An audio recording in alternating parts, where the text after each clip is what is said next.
Binatikos ng PHAPI o ng Private Hospitals Association of the Philippines Incorporated ang Department of Health sa di manoy pagpapabaya sa mga kaso ng tigdas. Depensa naman ng DOH, hindi sila nagkulang sa pagpapaalala sa publiko kaugnay nito. Sa katunayan, may sapat na vaccines pa raw para mapabakunahan ang mahigit 1 milyong mga bata. May report si Ruth Cabal. Ito ang Research Institute for Tropical Medicine o RITM sa Muntinlupa. Dito iniimbak ang mga bakuna ng Department of Health na siya namang pinamamahagi sa iba't ibang health centers sa bansa. Kabilang sa mga nandito ang bakuna para sa tigdas. Sa ngayon, nasa mahigit 156,000 vials ang nakastock sa RITM na pwedeng magamit para bakunahan ang nasa 1.5 milyong bata. Kaya naman ayon sa pamunuan ng RITM, walang shortage ng bakuna sa tigdas. Masisira na siya. Na ano po ma'am sinasabi niyo kasama sa policy na? Ng DOH na kahit isa lang, pag dumating sa center, i-accommodate. I-accommodate. Yes. So, lalabas sa hapon Yung sa mga- health centers, yung mga midwives, Para po. tsaka nurses. Para po. Para hindi masayang ang bakuna, para hindi ma-waste. Actually, sayang.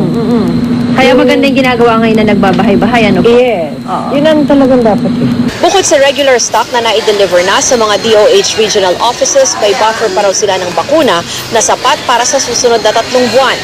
Ngayong linggo nga lang, mahigit 100,000 vials ang dineliver ng RITM sa iba't ibang health center. Pero ayon sa Private Hospitals Association of the Philippines Incorporated o PHAPI, tila hindi raw pinagtuunan ng pansin ng Department of Health ang mga kaso ng tigdas. Dumami na raw ang mga kaso nitong Oktubre pa lang noong nakaraang taon, pero tila hindi raw ito pinansin. Marami silang masyadong projects na baka nakalimutan nila yung immunization.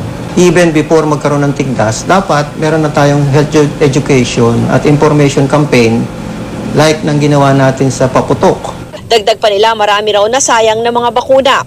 Pinabulaanan naman ng DOH ang mga paratang na ito.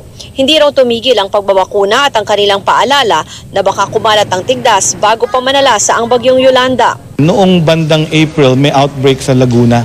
Ang feeling namin yun yung source kasi sa trending, ang mga unang lunsod na nagkaroon yung Las Piñas, Muntinlupa, Parañaque. Kailangan niyang vaccine naka-refrigerate.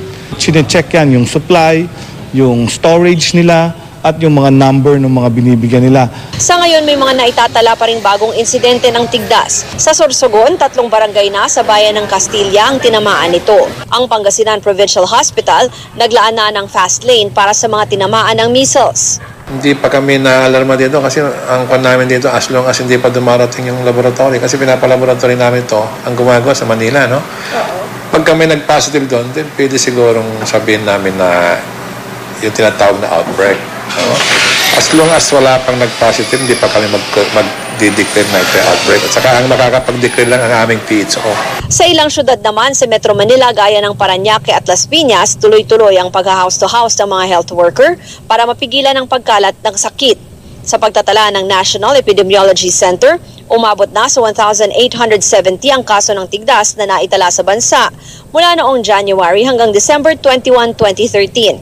Sakit na maiiwasan naman sana kung may tamang kaalaman. Ruth Cabal, GMA News.